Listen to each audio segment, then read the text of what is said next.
Hello, welcome back to Recurrent Questions with me, Clay Cardis.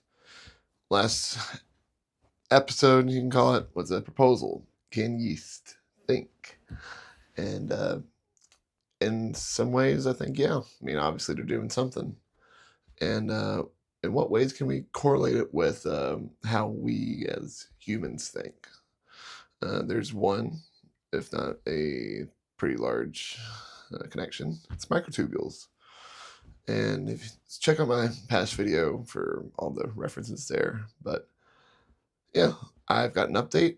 Just figured I'd do that now rather than later. And yeah, let's keep it going. So, measuring brain signals and yeast activity. Why would I do that? Well, past research in Japan, here in the US, England, supposedly with Roger Penrose. I don't know.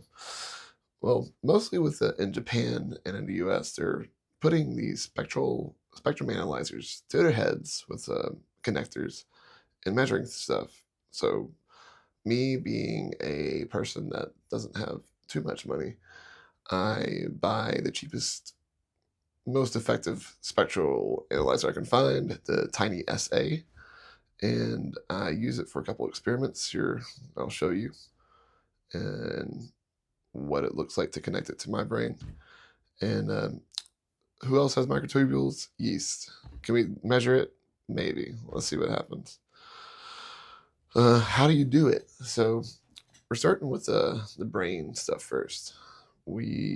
I found that I don't really like the SMA connectors, or I'm not having the best of luck with them specifically. Straight to the temple, or just anywhere on my skin that seems like it would go directly to my brain, no hair or anything. Instead, I'm using a oscope probe, and that comes with the Wriggle oscope that I just got recently. And I use a connector in between that and then another cable that has a BNC to SMA. And the SMA goes to the spectral analyzer. And that's what I'm showing here with the connections between the probe on the left. And that's going to SMA. Then we see the tiny spectrum analyzer up there. And then right here, we have the probe that came with the oscope. It's a part number right there. It should be rated up to a couple hundred megahertz. And it's tuned enough to, see high frequency stuff. So here's a video I made specifically looking at what's going on in my head, and I'm just putting this connector to my temple, and I'll narrate it as we go along. So here we go. We have an antenna here on the left side connected to the spectral analyzer, and I'm zooming in to get a better view. What I'm now going to do, I believe, is I'm going to get a pin, and then you click the screen, do whatever you need to do. Here, I'm going to level, and we're going to set up for the LNA, which means low noise amplifier. I don't know exactly how much it's amplifying, but we are able to see, amplified frequencies. So that just helps. Then we're going to trace, and we're going to do this calculation where it's called max hold. So it's like whatever the maximum for each frequency is looking at the maximum value that it's seen over the history of it being on during this period. And that's kind of gives us like a nice floor of what's happening with the antenna locally, like local electromagnetic interference, you could say. Or that's what I'm doing in this instance, is to try and figure that out. Then I freeze it, go back, and then I'm doing auto level just so it shows up better. Maybe I shouldn't have done that. I don't know. Then we're going back to trace, and we're going to put another trace on there. This time, I've actually stopped the video and detached the antenna and put on that connector that I showed you earlier in the last slide. So this is after we have the connection going. And now we're going to do basically the same procedure where I'm going to do a max hold. And this gives us a noise floor. of like, without even touching the thing, just letting it be. What's it even seeing in frequencies? It's pretty flat. That's good. And it's not really completing a circuit either, I guess. Of course, it's not going to see much. Maybe I should have connected them together. But now I'm going to do a red trace, and this is going to go straight to my head. I'm going to do the whole peak hold thing again, or max hold. But this time, look at this. I'm going to put the two parts of the probe, the ground and source or whatever, I'm going to put it right to my temple. And then now we're going to see the maximum amplitudes on the frequencies here. And this is what I'm seeing. So as they're growing over time, and honestly, it's different during different periods or different organizations. So the reference levels of the spectral analyzer. And I include it with the antenna so I can understand maybe my body is an antenna in this instance, and I'm seeing a greater amplitude of specific frequencies from around here. So you look at the middle, that might be associated there. But slightly to the right of that, we're seeing some peaks, some broadband peaks, and that seems to be somewhat similar to what we're seeing in other people's recordings on their temples. And if you look to the left, there's also some more interesting frequencies that might or might not be associated with microtubules. And then also we're seeing some broadband noise on the further up in the frequency on the right side of the spectral analyzer. Who knows what that could be? But basically what I'm saying is like there does seem to be some evidence of extra frequencies in this situation, whether it's being picked up through the antenna or not, or is this I'm a different kind of antenna, so that manipulates the frequencies spectrum in some way. I'm not sure. For my specific situation, I would think that a Faraday cage at some point would be appropriate, or just a better spectral analyzer, or just maybe some other better circuitry, or who knows what. But yeah, it's at least interesting to see differences in peaks. Moving on to yeast now. So like we see that, and we're looking specifically from 6 megahertz to 26 megahertz. And now I'm trying to figure out, how do I replicate this for yeast?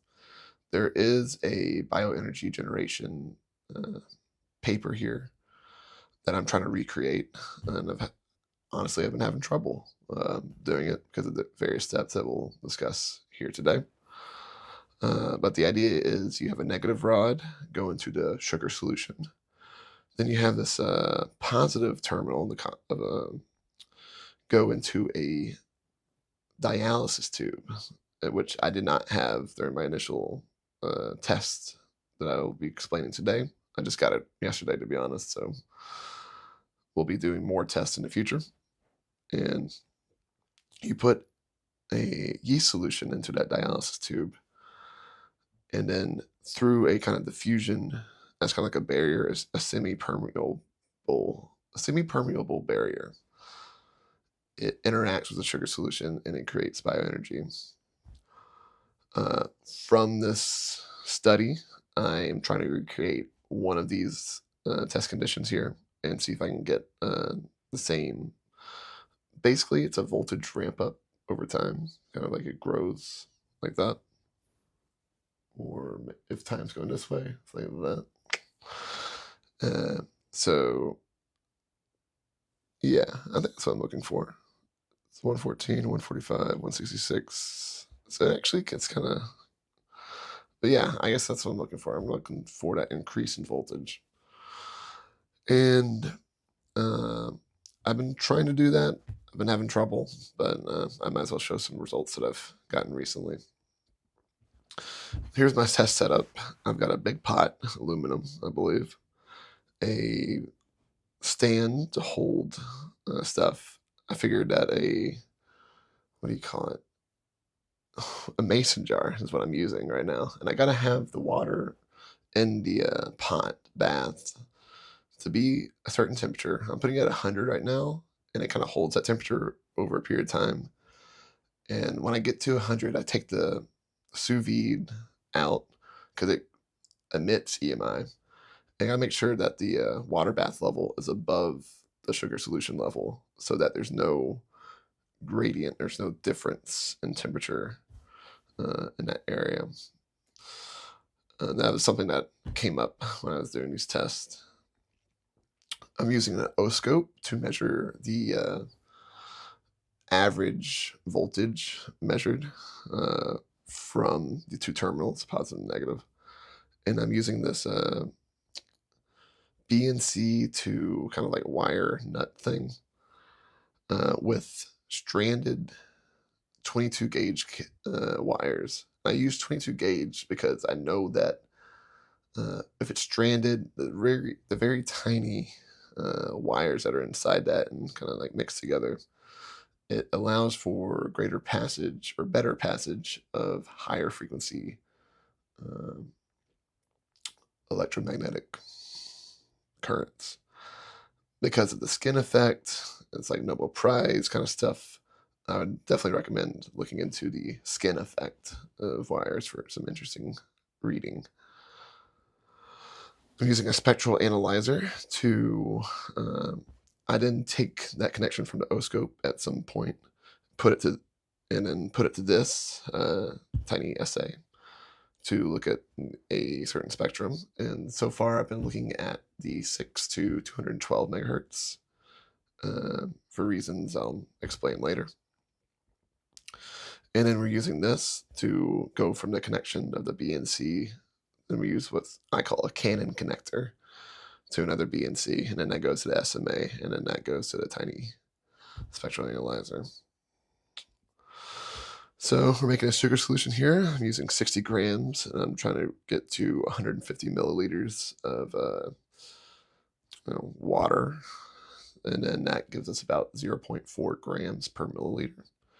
On the left there, I've got my yeast. I think at this time I was doing 1 gram of yeast, and I did have some troubles with this. I accidentally put the yeast into it fell in the solution, so I just measured it anyways. Did not go that great, but